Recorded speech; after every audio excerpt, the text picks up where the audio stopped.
Good afternoon. I am honored. It is a privilege to be able to be with you today. As I drove with my son-in-law, Jesse Hurst, down the road from Dallas to Waco, I was reminded of the many Saturdays that I drove to be here when my son played football for Baylor and being asked to speak at numbers of events at Baylor throughout the years and serving during his tenure as a chaplain for the football team. So I got to ride on the team plane and didn't have to spend my money to go to the away games. I just wish he played here when RG3 was a quarterback, okay? But I am indeed honored and privileged to be able to be with you today. Ms. McClain called me, and the invitation was really quite short. He said, "Tony Evans, do you believe in free speech?" I said, "Yes." He said, "Come give one." So I'm very grateful. Romero, thank you for your leadership. Thank you for being the point person for what will be, we're trusting God, a glorious thing. One of the main issues of our national ministry now, the Urban Alternative, is doing this kind of thing, going to communities all across the country, trying to get churches together for comprehensive impact ongoingly. The great excitement about this event is the excitement of the event. The great tragedy about this event is that if it only winds up being an event. And to see the bigger picture is the key. So I'm going to try to condense 25 hours into 20 minutes. I've been given 20 minutes. Some of the books I bought will go into this in a lot more detail than I'm able to now, if you want to go deeper. But I want you to understand what this is, why this is, and why it is critical that you do it in a comprehensive, ongoing, impactful way. At my core, I am an ecclesiologist. Ecclesiology is the biblical doctrine of the church, and that's at my core. I am a churchman. The first mention of the word church is found in the book of Matthew, chapter 16, verse 18. The word church is never mentioned prior to that. It is mentioned by Jesus Christ, the head of the church, bringing up the word church in a very interesting context. Jesus is in Caesarea Philippi, and in Caesarea Philippi, he asked his disciples a question. He said, "Who do men say that I am?" in verse 13. And they came up with some respectable answers. Some say Elijah, John the Baptist. Some say you're Jeremiah, one of the prophets. All good people, but all wrong answers. Polite answers, but none of them wrong. Then he goes to his clergy, his disciples, apostles in the making, and he says, "But who do you say that I am?" I want to know, is my clergy, are the guys I'm preparing to lead the world, are you saying what the crowd is saying? Or are you doing something different? Now that's when Peter speaks up. Peter's my favorite guy. Peter is the leader of the group. Wherever you see the list of the names of the disciples spelled out chronologically in the New Testament Gospels, Peter's name is always first. The boy liked to wear peppermint socks the way he loved to keep his foot in his mouth, but on this occasion, Peter hit a bullseye. He said, "Thou art the Christ, the Son of the living God." But Peter was not asked the question. You see, when Jesus said, "Who do you say that I am?" the word "you" is plural in the Greek. So Jesus wasn't asking an individual, he was asking the group. If Jesus were texting, he would be saying, "Who do y'all say the Son of Man is?" So he was asking the group a question, but Peter is the one who steps forth as the spokesperson for the group. He was Romero in the situation. And so he says, "Thou art the Christ, the Son of the living God." Jesus then comes to him and he says to him in verse 16, he says, "Flesh and blood did not reveal that to you, my Father who is in heaven." And then he says, "From now on, I'm going to change your name. You're no longer going to be Simon, which means pebble. You're going to be Peter, which means stone." So the boy just got a promotion from a pebble to a stone, which is why when he denied the Lord in John chapter 20, he calls him Simon again because he got reduced back to a pebble. That's another story. So he's now a stone. But then Jesus comes with a staggering thought. He said, "You're stone, you were a pebble, you are a stone, but upon this rock I will build my church." He says, I'm not going to build what I'm trying to do on a particular spokesperson, even though you're the leader. What I need to do with what I'm going to do, which I'm going to share in a moment, I need a rock. Now, the question is, to what does the rock refer? Most people would say, well, Jesus is referring to himself. I don't think so. Jesus has already agreed he's the Son of God. He's already affirmed that. The Greek word for rock comes from a word petra. Stone is petros, Peter, but rock is petra, and it was used in classical Greek of a collection of stones that had been hewed together to form something bigger than any one stone could ever be on its own, and thus it was called a rock. It was used of a rocky ledge or a rocky cliff or a slab that had been connected together. If Peter were the expositor of the conversation, he would have probably quoted from his own epistle, 1 Peter chapter 2, verse 1, where he says, ye are all living stones come together to form one spiritual house. In other words, I'm suggesting Jesus did not forget he was talking to the group, not just to Peter. So he does not leave the group out. Peter, you're going to lead this effort, but for the effort to produce what the effort is designed to produce, I just don't need an articulate stone. I need a bunch of stones being hewed together to form something bigger than any one stone could ever be on its own, so that these stones become a rock. And it is upon the unity of the rock that I will build my church.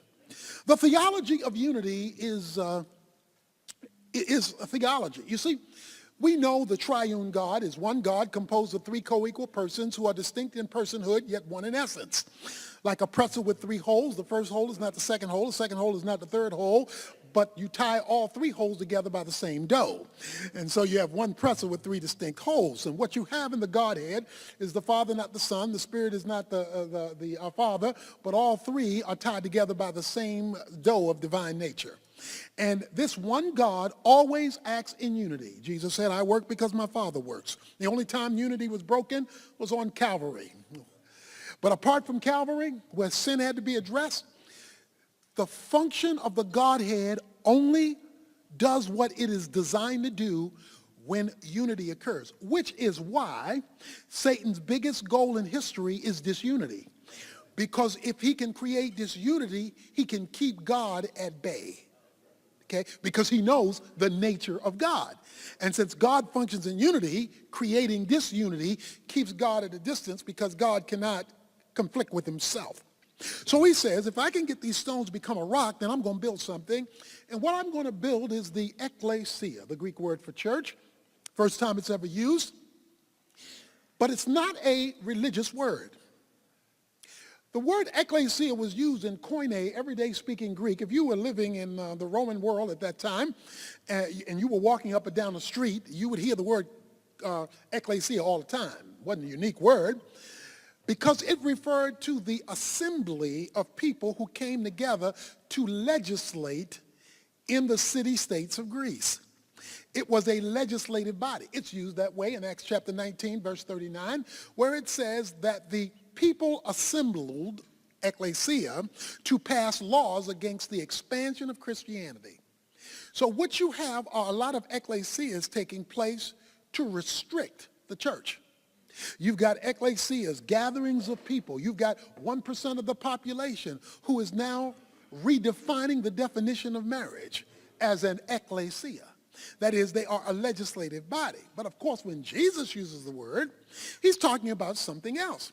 He's talking about people coming together, not just to worship, not just to sing songs, not just to hear a sermon, but to legislate from heaven to history.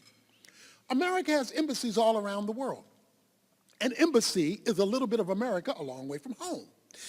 Wherever you find an American embassy, the laws of America rule. Because all embassies are sovereign territory. They don't belong to the country they're in. They belong to the country they're from.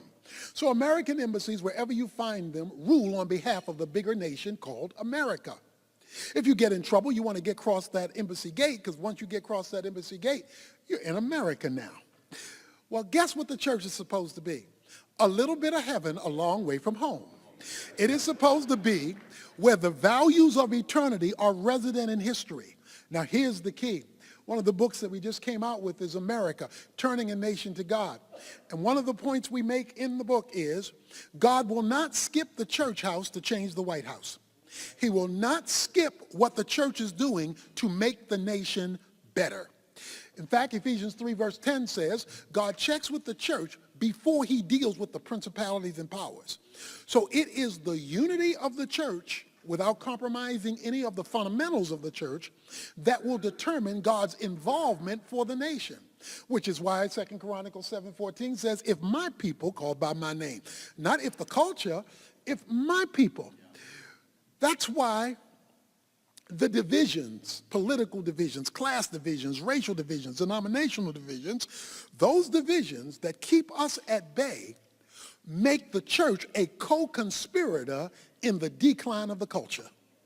One of the primary reasons that America is falling apart is that the church has been ineffective.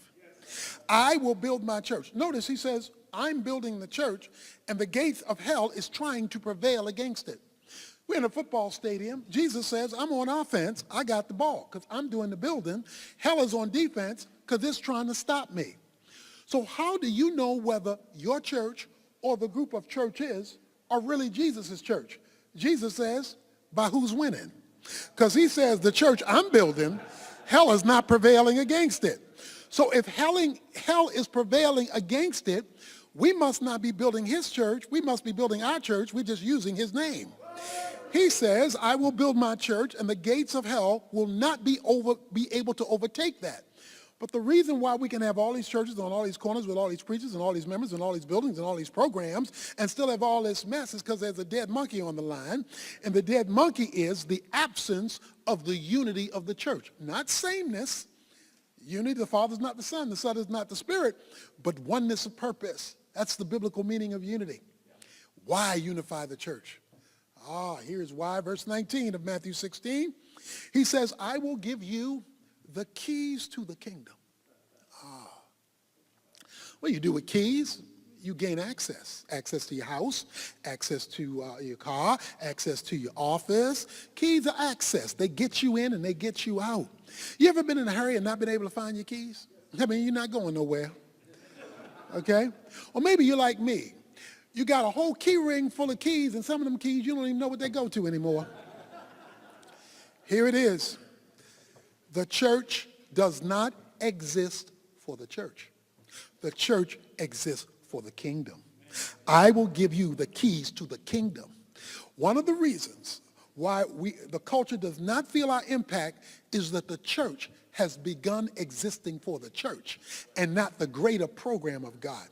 When I wrote the book, The Kingdom Agenda, unless the church plugs into the kingdom, then you will not see the king do what he wants to do through the church because the church has missed its calling. Only the church has been given the keys to the kingdom. The government hasn't been given the keys to the kingdom. You don't have the personal keys to the kingdom. Jesus says the church has the keys to the kingdom, meaning only when you do my plan, my way, for my agenda will you see me show up. That's why you can have prayer meetings and praise meetings and gatherings and all that, and nothing changes after the meeting is over because you weren't using his keys. We were using our keys. I was in the Marriott Hotel in Midtown Manhattan a couple of years ago.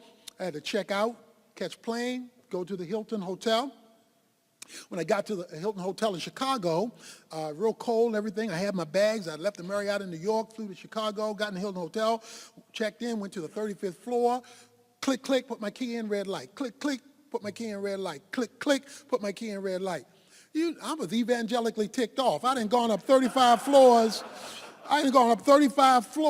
and the key doesn't work. So now I got to go no phone in the lobby. I got to go all the way back down. I said, excuse me, sir, this key does not work. He said, excuse me, sir, that key doesn't go to this hotel. I was using a Marriott key that I hadn't thrown away in a Hilton lock, and guess what? Those kingdoms don't mix. Okay? Most of the Anglos here are probably Republican. Most of the African Americans and a large part of the Hispanic community here are going to be Democratic. The Republicans are going to vote Republican because of concern about the moral issues. The Democrats are going to vote Democrat because of the social concern and feel like there's going to be more justice. Well, I'm here to tell you God doesn't ride the back of donkeys or elephants. You know, Joshua chapter 5, he's going around Jericho, he's walking around Jericho and doing reconnaissance. This huge guy shows up in battle array with a whole army behind him, and Joshua said, whose side are you on? Are you on Jericho's side or our side? Man looked at him and said, you confused. I'm neither on your side nor I'm on their side. I'm captain of the Lord's army. I didn't come to take sides, I come to take over. That's because he's a king with a kingdom. I will give you the keys to the kingdom. And what will happen in closing? He says, and whatever you bind on earth will be bound in heaven, and whatever you loose on earth will be loosed in heaven. Binding and loosing means authority. That's what binding and loosing means. In other words, you get to make the call. Right now, everybody else is making the call, and we're reacting. When I gathered together 100 pastors, or they called me in to give them our vision for the community and the strategy, because I told them you need more than a protest, you need a plan and a strategy, and now to see them coming together, and now having the government come to them, having the community come to them to lead in the healing of that community. Authority. We're on the football field. You know what? You know who the most powerful people on the field are? Not the players. The players are young, stronger, and fast. But the most powerful people on the field are the refs. The players can knock you down. The refs can put you out. They can send you to the sidelines. When they blow their whistle, they shut it down. When they pull out a yellow flag, you stop where you are, and they tell you whether you move forward 5 yards or move back 10 yards. Why? Because even though they're fatter, older, and slower, they have authority. We're outnumbered in the world. But when we're operating as a church under the king in a unified way, he shares his kingdom authority with us for the transformation of the culture. In the white brochure, that's what we gave out to Ferguson, a 3-point plan. We're taking it across the country. 3 points. To every year have a solemn assembly, a sacred gathering like you're going to do here, where the community is called together, led by the church, to invite God's manifest presence back into your community. If every community does that on an annual basis, God will get undivided attention through the pastors and through the leaders on an annual basis. Well, once you invite God back, because that's what a solemn assembly was in Scripture, it was a sacred gathering because God couldn't be found, to invite God's presence back in a collective way. Second thing is good works. You got to do something that the community can see that benefits them. That's why our big thing is the adoption of schools. Why? Because every community has church, schools, and families. You adopt the school, you get to the kids. Kids have parents. That's church, school, and family. So you can reach every community with kids, education, families, simply by adopting a school, and we train churches all over the country how to do that. And if every school gets adopted by a church or a group of churches, particularly across racial lines, then you can have reconciliation through service, not through seminars. We don't need reconciliation seminars. We need to get to know one another while we're serving somebody else. And so you have good works. Then you have a common voice, the third thing. The common voice is, because you called God back, because you have visible good works, now everybody's got to listen to what you have to say. So you have a common voice. And now you have ongoing community impact. And so that's our vision for the nation. That's the message we're carrying out. I'm delighted to be able to serve you here. We look forward to meeting many of you. We'll hang around for a few minutes at the book table. God bless you. Thank you for having me. Thank you for inviting me. And I tried to keep within my 20 minutes.